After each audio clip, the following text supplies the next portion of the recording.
না। আজও কেন ভাবদার মুসলিম গার্লস কলেজ হয়নি?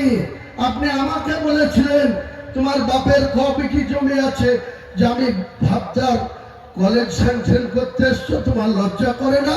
তোমাকে বাই ইলেকশনের এজিনগরের মানুষ ভোট দিল না, তুমি আমাকে বলতে এসছো কলেজ করতে হবে?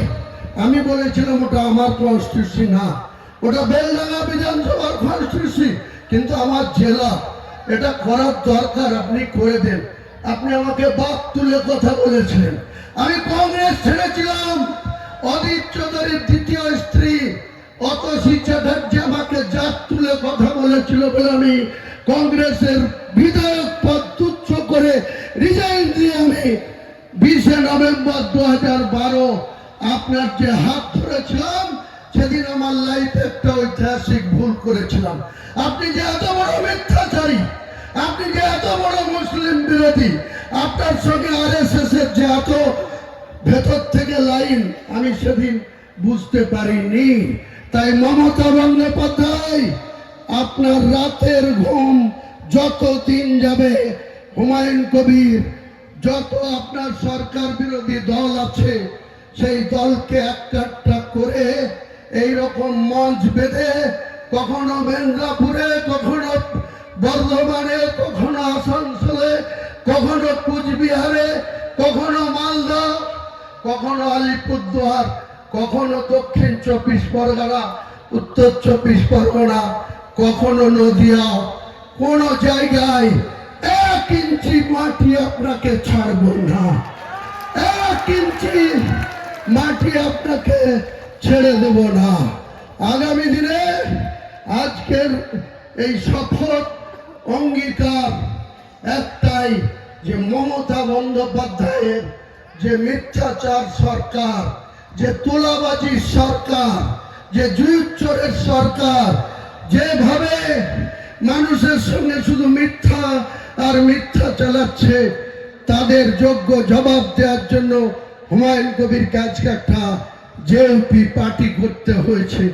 আমি করজোরে প্রত্যেকটা রাজনৈতিক দলকে বারবার আপিল করছি, আপনারা যদি সত্যিকারের এই মহিলাকে ক্ষমতাচ্যুত করতে চান, এই মিথ্যাচারীকে ক্ষমতাচ্যুত করতে চান, 2011-তে 34 বছরের যে পরিবর্তন এসেছিল, আবার 2026-এ মমতা ব্যানার্জির পরিবর্তন করে আমরা মিলেমিশে, আমরা কেউ বড় না, কেউ ছোট না, সবাই মিলে আমরা ঐক্যবদ্ধ হয়ে মমতা বন্দ্যোপাধ্যায়কে ক্ষমতাচ্যুত করি।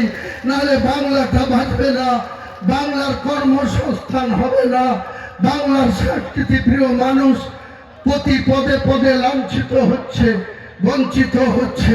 তাই আমরা আজকে যেমন মিমকে সঙ্গে পেয়েছি, আরো কিছু সংগঠনকে সঙ্গে পেয়েছি, সকলকে নিয়ে আগামী দিনে আমার কোনো ইগো নেই, আমার কোনো অহংকার আমি দেখাতে চাই না, অহংকার কোনো জায়গা নেই কোনো মানুষের, সে মুসলিম হোক অমুসলিম হোক, ঈশ্বর বা আল্লাহ যিনি আমাদের সৃষ্টি করেছেন শ্রেষ্ঠ জীব হিসাবে, তাদেরকে সবসময় মহান উপরওয়ালার কাছে মাথা নত করে চলতে হয়। তিনি কখনকার আয়ু শেষ করে দেবে, কখন কাকে এই পৃথিবী থেকে কথা বলা বন্ধ করে দেবে, কখন কাউকে শ্মশানে নিয়ে যাবে, কখন কাকে কবরস্থ করবে, সেই মহান আল্লাহ তাআলারই ইচ্ছায় হয়, কোনো মানুষের ইচ্ছায় হয় না। আমি জানি না আমার কখন মৃত্যু হবে, কিভাবে মৃত্যু হবে, তেমনি যত মানুষ আছেন কেউ আপনারা বলতে পারবেন না আপনাদের কখন মৃত্যু হবে, কিভাবে মৃত্যু হবে।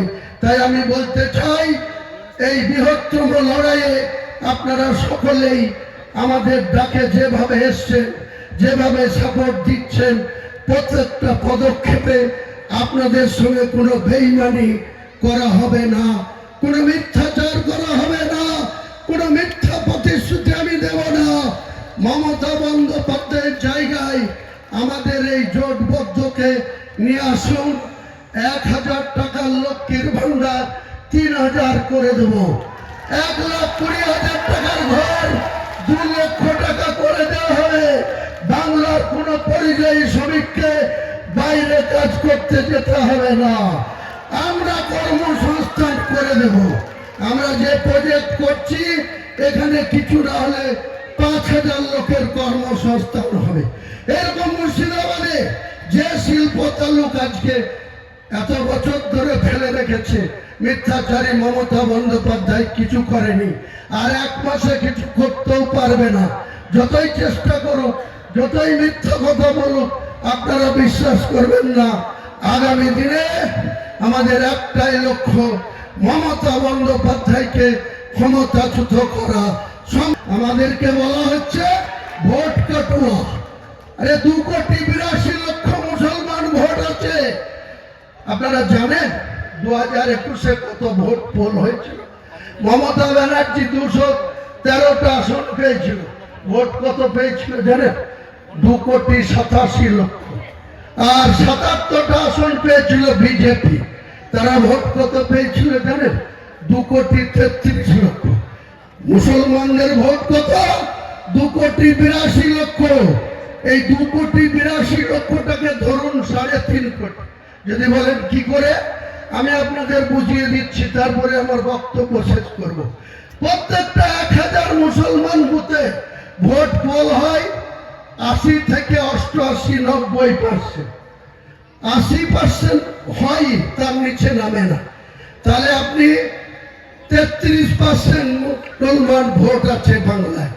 33%টা 80% ধরুন, তাহলে ওটা পোল আরো 10% বেড়ে 43% হয়ে যাবে। আর হিন্দু বুথে যান, মমতা ব্যানার্জি যেখানে ভবানীপুরে নির্বাচিত হয় সেখানে হাইয়েস্ট পোল কত পার্সেন্ট হয় জানেন? 58%। 58%। অন্য এভারেজ যে কোনো হিন্দু বুথে দেখুন 70%-এর বেশি পোল হয় না। তাহলে মুসলিমরা কিন্তু সোনাতে খাদ দিয়ে গহনা বানাতে হয়, কিন্তু মুসলিমরা বুথে বুথে কোনো খাদ রাখে না, কোনো ত্রুটি রাখে না। ঘুগনি মুড়ি খেয়ে 80 থেকে 90% ভোট পোল করে আপনাকে সরকারে বসায়। সেই মুসলিমদের আপনি শুধু মিথ্যাচার, ওবিসি থেকে নাম বাদ দিবেন, ওয়াকফ বোর্ডের আইন মানবো না বলে মানবেন, আবার এসআইআর করবো না বলে এসআইআর করিয়ে আপনাদের অযোগ্য লোকদের বিএলই নিয়োগ করে ভুল পথে লোড করে তাদের আননেসেসারি হিয়ারিং করে তাদের হয়রানি করবেন। আর সেই মুসলমানরা আপনাকে আবার ভোট দিয়ে চতুর্থবারের জন্য মুখ্যমন্ত্রী করবে? কোনো মতেই না। আর মুসলিম ভাইরা আপনাদেরকে যখনই বলবে যে তোমরা ভোট কাটুয়া, ওরা একটাই বলে শিখেছে যে তোমরা মমতা ছাড়া তোমাদের উপায় নেই, মমতাকে ভোট না দিয়ে অন্য কাউকে ভোট দিলে বিজেপি এসে যাবে।